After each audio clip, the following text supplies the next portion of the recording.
ശാരദേ, എന്താ? ഒന്നുമില്ല. ശാരദയുടെ കയ്യിൽ ഒരുപാട് ഗോൾഡ് ഉണ്ടല്ലോ. എന്താ? ശാരദയുടെ കയ്യിൽ ഒരുപാട് സ്വർണ്ണം ഉണ്ടല്ലോ എന്ന്. എന്താ? ഏയ് വെറുതെ ഒന്ന് പണയം വെക്കാനാ. കൊണ്ടുവന്ന് ഫണ്ട് മുഴുവൻ തീർന്നേ. ഒരു സിനിമ എടുക്കാന്ന് വെച്ചാ ഒരുപാട് ഫണ്ട് വേണ്ടേ? അതിന് എന്റെ കയ്യിലുള്ളതൊക്കെ പണയം വെച്ചാ തികയോ? എന്റെ സിനിമ ശാരദ കണ്ടിട്ടുണ്ടോ? അതിന് ഏതൊക്കെ ഇറങ്ങിയിട്ടുണ്ട്? അല്ല, ഒന്നും ഇറങ്ങിയിട്ടില്ല. എന്റെ സിനിമ ലോ കോസ്റ്റാ, ലോ കോസ്റ്റ്. പക്ഷെ ഫണ്ട് ഒന്ന് റേസ് ആയ പിന്നെ, അല്ല എന്തിനും ഏതിനും ആദ്യം വേണ്ടത് മണിയാണല്ലോ. അപ്പോ ആദ്യം കാശൊക്കെ ദൂർത്തടിച്ചതോ? അതൊക്കെ ഒരു ഷോ ആയില്ലല്ലേ? ഒരു വലിയ പ്രൊഡ്യൂസറാന്നുള്ള ഇമേജ് കാണിക്കാൻ അതല്ലേ സംഗതി. അങ്ങനെയൊന്നും അല്ല കേട്ടോ. പിന്നെ ഇപ്പൊ സംഗതി എന്താണെന്ന് വെച്ചാ, എനിക്കൊരു ഫൈനാൻസറെ വേണം. പടം ഉടനെ തുടങ്ങണം. ഫെസ്റ്റിവൽ സീസൺ അടുത്തു വരികയല്ലേ. ഞങ്ങളുടെ ഫൈനാൻസിങ് വലിയ ബുദ്ധിമുട്ടില്ല ചേച്ചി. സാവിത്രി ചേച്ചിയോടൊന്ന് പറഞ്ഞു നോക്ക്. ചേച്ചി എന്തെങ്കിലും വഴി കണ്ടുപിടിച്ചോളൂ.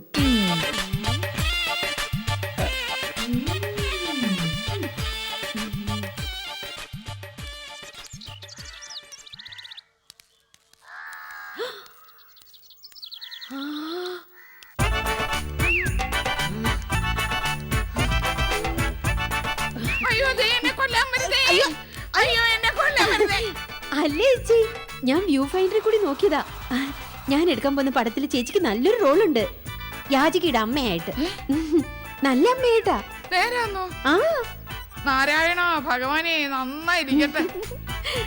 ഞാനിന്ന് അഭിനയിച്ചു തുടങ്ങട്ടെ. അയ്യോ, അത് പറയാനാ ഞാൻ വന്നത്. അഭിനയിക്കണമെങ്കിൽ അഭിനയം പിടിക്കാൻ ക്യാമറ വേണം. വേണം? എവിടെ ക്യാമറ? എവിടെ? എല്ലാം എടുത്തു വെച്ചാട്ടെ.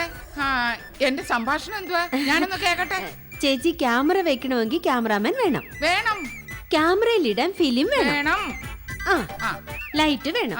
യൂണിറ്റ് വേണം. കൂടെ വരുന്നവർക്ക് ശമ്പളം വേണം. വേണ്ടേ? എല്ലാം വേണമല്ലോ. ഇതിനൊക്കെ കാശ് വേണ്ടായോ? കാശോ? കാശ്, പണം. ഇതിനൊക്കെ ചെലവൊക്കെ പണം വേണ്ടായോ ചേച്ചി? വേണം. ആ പണം വേണമെന്നാ ഞാൻ പറയുന്നേ. എന്റെ കയ്യിൽ പണം ഇല്ല ചേച്ചി.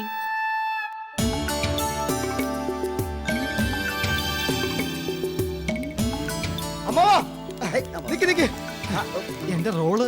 എന്റെ പൊന്നെ, നീ കിടന്ന് ധൃതിപ്പെടാതെ. പ്രേം നസീർ, സത്യൻ, മധു, മമ്മൂട്ടി, മോഹൻലാല് ഇവരൊക്കെ അഭിനയിക്കാൻ വേണ്ടി എത്രമാത്രം കഷ്ടപ്പെട്ടിട്ടുണ്ടെന്ന് അറിയാവോ? കഷ്ടപ്പെടണം, ബുദ്ധിമുട്ടണം. എന്നാ പിന്നെ എന്റെ കാശ് വാങ്ങിച്ച എന്തിനാ? ഓ, എന്തോ കാശ് വാങ്ങിച്ച എന്തിനാന്നോ? നീ കാശ് തന്നെ എന്തിനാ? തരാതെ വാങ്ങാൻ പറ്റുവോ? എടേ അനിയാ, നീ അടങ്ങ്. തറയുന്നില്ലേ? തെയ്ന്ന് കിടന്ന് ചാടാതെ. നിനക്ക് റോളല്ലേ വേണ്ടുന്നത്? ശരിയാക്കാം, ഞാൻ ശരിയാക്കാമെന്ന്. പക്ഷെ കുറച്ചുകൂടെ ചെലവ് ചെയ്യണം. അയ്യോ, ഇപ്പൊ തന്നെ? എപ്പ തന്നെ? ഉത്തരത്തിരിക്കുന്ന എടുക്കുകയും വേണം, കഷ്ടത്തിലിരിക്കുന്ന പോകാനും പാടില്ല.